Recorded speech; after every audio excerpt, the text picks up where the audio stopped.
Allah mengatakan, hai orang beriman, jauhilah kebanyakan dari prasangka. Sesungguhnya sebagian prasangka itu adalah dosa. Dan janganlah kamu mencari-cari kesalahan orang lain. Tidak boleh sengaja cari-cari kesalahan, sangka baik. Dan janganlah sebagian kalian menggunjing sebagian yang lain. Sukakah salah seorang di antara kalian memakan daging saudaranya yang sudah mati? Maka tentulah kalian akan merasa jijik.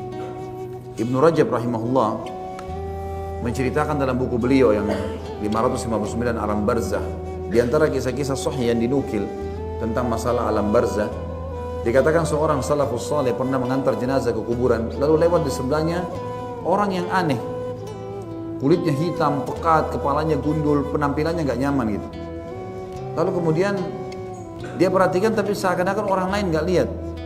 Maka orang ini berkata, ini kata Ibnu Rajab dalam salah satu kisah sahih berhubungan dengan masalah alam barzah ini. Maka dia bilang, pada saat ditutup kuburan, saya lihat orang itu loncat ke dalam dan tidak ada orang yang menegurnya. Mulai ditutup dengan tanah dan orang itu ada.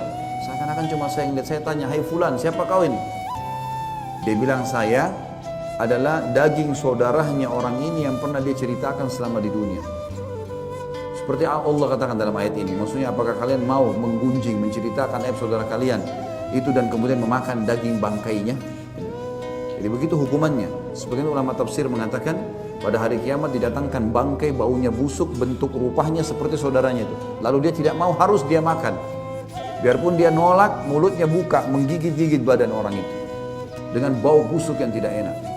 Makanya Allah mengatakan tanda tanya, apakah kalian mau makan daging saudara kalian? Dan untuk apa teman-teman? Ceritakan aib orang ini untuk apa?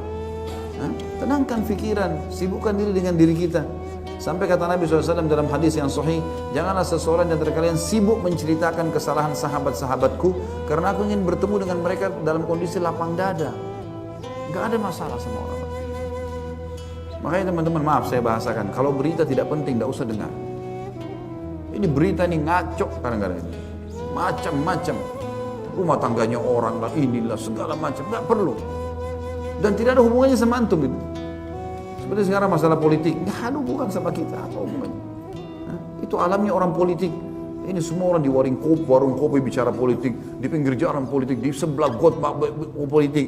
Ini apa ini? Bukan alamnya itu.